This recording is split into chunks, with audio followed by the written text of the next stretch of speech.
All right, we're shogging about 30 minutes, but this is a nice treat here. Let's catch up with Drew Remenda, covering the San Jose Sharks, knows more about Walman than all of us combined. Drew, how you doing, man? How are you guys? Hey, I gotta say something, Dustin. First of all, congratulations on the new venture. It's out. It's fantastic. Second,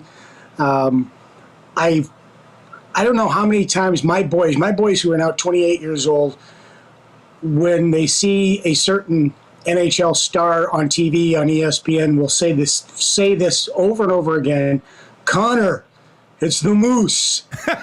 One of the funniest bits in the history of radio. What's up? Connor, it's me, Mess, the Moose. Man, we haven't done that one in a while. I love that. That still lives on. That's so good. Yeah. Oh, that's so great. Good. That's great, man. Oh, that's awesome. Well, tell them we all say hi. We appreciate the time today, man. Maybe the Moose can make a phone call. yeah.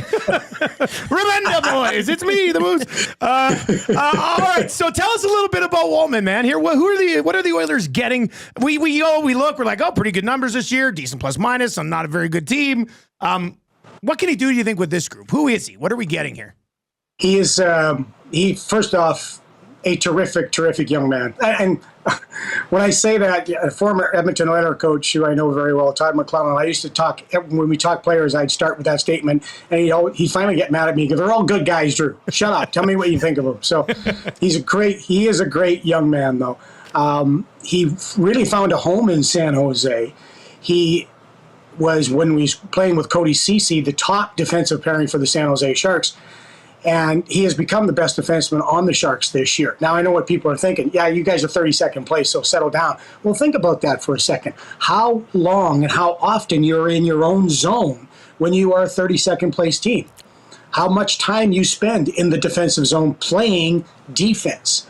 And if you are going to have any success whatsoever, you've got to get back to pucks quickly, which he does. You've got to be able to exit the zone quickly and cleanly, which he can do, one with his skating or two with a good first pass, and he's a good first pass defenseman. Offensively, he gets up in the play. Fourthly now, he's got a hell of a shot. It's a bomb. Maybe he and Bouchard could have a shooting contest. He racked up a few 90-plus mile-an-hour shots this season. I'm inside the glass, or on the bench, really. In San Jose, it's on the bench during the broadcast. And when he'd shoot the puck and he'd know he'd get one, he'd come back and look at me and go, how fast? Because we get, you get the 94, and he'd go, I can get up to 100. He's quiet.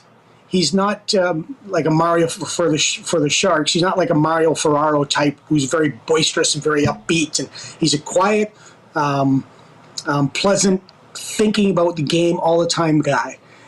I think look, I still follow the Oilers, still watch their games, of course. Sound down. Joke, sorry, it's a joke. No, that's funny though. I appreciate that. But when you watch the Oilers, you don't have problems at forwards. I know everybody talks, and I'm reading what it's defensively on just having guys that can get back to pucks quick and go quick. Because if you get the puck up to Connor and Leon and Hyman and whoever else is playing forward, they're going to go on the attack, and it's special. So Jake can help do that. And if you look at, the defense now, when you got Darnell, we got Ekholm, we got Bouchard and Jake, and Ty Emerson was with the Sharks too, and I love Ty. I think he plays a very solid, smart game. I think Jake adds another dimension of a guy who can move the puck and get it up, and he can also play on the second power play unit. Heck, he can play first power play unit. He's smart enough, moves the puck well, and as I said, really can shoot it. Drew, checking a lot of boxes there is Walman, but I wanted to ask your thoughts on the path that he took from Detroit to San Jose, because I know Yzerman's taking a little bit of heat online this morning and from last night, and what he didn't get and now what San Jose is kind of getting. So can you just kind of shed some light on how the Sharks went about acquiring him, the how, the why, and everything that went into that? Not to be flippant, but unfortunately, Mike Gurr doesn't clear a lot of things with me or talk to me much about the moves he's going to make, which I think's a mistake. Obviously, my big hockey brain. Really, it surprised all of us when they got Jake Walman. I watch a lot of hockey. That's so. Yeah. I'm watching Walman in Detroit. I'm watching Detroit, and I like Walman. I like a lot of things Detroit are doing. And there was rumors about Jake. He didn't get along with guys in the room. He didn't do this. He didn't do that. But he's been terrific with San Jose. All I can judge him on is on the San Jose stuff and his relationships with the guys. It's been fantastic. Everybody, you know what the guys are like in the room. Both of you guys have been in the room. You know what they're like. They're funny, and he gets along with everybody. I don't know why Steve didn't think he fit with the Detroit Red Wings, but he fit in beautifully and led the defense corps for the Sharks. So he has been nothing but terrific for San Jose. I'm disappointed to see him go. I understand what we're doing, and I think maybe if the Sharks, going into this season, we thought were going to be better. I really thought, and most of us did, that the Sharks were going to be much better as far as the wins, losses. There's a lot of little things we can talk about. But I think if the Sharks maybe had more wins and there's more progression with the Sharks instead of losing better than they did last year, maybe this wouldn't even have happened. Jake would have been around. But Mike still must have looked at it and went, you know what, we still need to build. We still need prospects. We still need to continue rebuilding. We're not there yet where we can add veteran players or keep veteran players in order to be the team we need to be. You said you watch the Oilers quite a bit. Does he play the right side at all? Like, do you see him as possibly being a fit with Nurse, or as I think many people here are viewing it, can play Kulak with Nurse, and then he can really sort of hit it on your third pair alongside Emerson? Yeah, I think that's the best place for him. He can play the right side, but defensemen now, you guys, Dustin, come on, we know these guys now. Boy, if they're not able to play their position, they grab the stick and they have him tough. Now he can play the right side, but he's better on the left side. He's more comfortable on the left side, and with the way coaches are now with righty lefty, I think he would be a terrific third pairing guy with Ty, and it will be a group, or it should be a defensive pairing that doesn't get caught in their zone very much. You guys have loved Ty so far. He's a good physical, smart. Yeah, he's been a real nice surprise so far, isn't he? Yeah, and he's another guy who's just a wonderful young man. And when you look at the way that he can fit in with Jake, you're going to have a third pairing that shouldn't get caught, shouldn't be exposed, shouldn't be in a situation where you got to hide them from the other team's top guys, because they played when they were playing with the Sharks. And Ty last year played a lot of minutes and was a guy who was very good against the other team's top lines. Again, thinking about the team that we've had for the last few years, it's not easy being a defenseman for the San Jose Sharks. And Ty and what's that? No, go ahead, finish up there. I was going to say Ty and Jake together will not be something you have to worry about as a coach, putting them out against anybody line or getting caught on an icing or a long shift. What else does San Jose do today, do you think? I know they've already done a few things, but what else is cooking, do you think?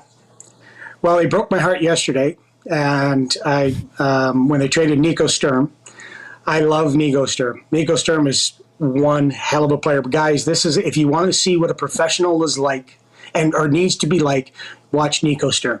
But he gets to go to Florida. Florida does it again. Yeah, get it, one of those guys. Like, yeah, right. He's one of those guys you would absolutely love him. So they traded Nico, and I think that goes back to what I said earlier about we're just not there yet on what. So Mike wants to develop and continue to get prospects and continue to get draft choices. Luke Cunningham got sat out last night, and I haven't seen anything this morning yet on Luke.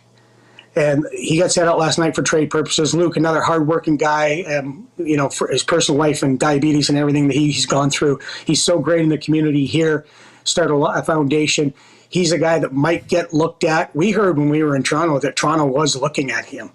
And there's a few other guys for the San Jose Sharks. Mario Ferraro's name's been thrown out there, maybe rumored to New York, which would really, now you're really looking at, okay, you fully embraced another bit of a teardown here where you're looking at the young guys on the Barracuda, who are playing very well. I broadcast the Barracuda games too when the schedule allows, and they've got some good young talent there. Luca Cagnoni, not very big, but really mobile and good. Played for the Portland Winterhawks. He's had a heck of a year. Jimmy Schultz has been called up, a long-time AHLer, but I think he's ready to play in the NHL. So Mike may be still looking at a couple of guys, veteran guys, that will hurt. The fans love them, and we all do too, because you guys know as well as I do, you need veterans to win in this league. But Mike has got a plan. They've been sticking to it since he got hired to develop the pipeline, bring them up into the San Jose Sharks, and grow the team from there. So I think I don't know if he's done, but Mike is a very quiet guy. He doesn't give you a lot. If you get a high and, how's the day going? How's your family? That's good. He's very focused. He's very analytical. He analyzes everything, and he's everywhere. He's at every game. He's at every practice, and then he goes out and does his scouting as well. So he's very prepared, very thorough, and they believe that they're on the right path. And for some things they should have seen with some of the guys, the way they're playing, as far as the development goes, they are on the right path. Man, great catching up. We appreciate the insight. See you Thank guys. you very much for the time today, and say hi to your kids for us. Tell them the Moose says I will. Up, all right? Yeah, all right. Okay. We'll see you later, Drew. Thanks a lot, man. Thanks, There you guys. go. See ya. That's Drew Remenda covering the San Jose Sharks. He likes a lot of those guys coming out of San Jose, and Well, somebody he spoke wants very highly of Walman.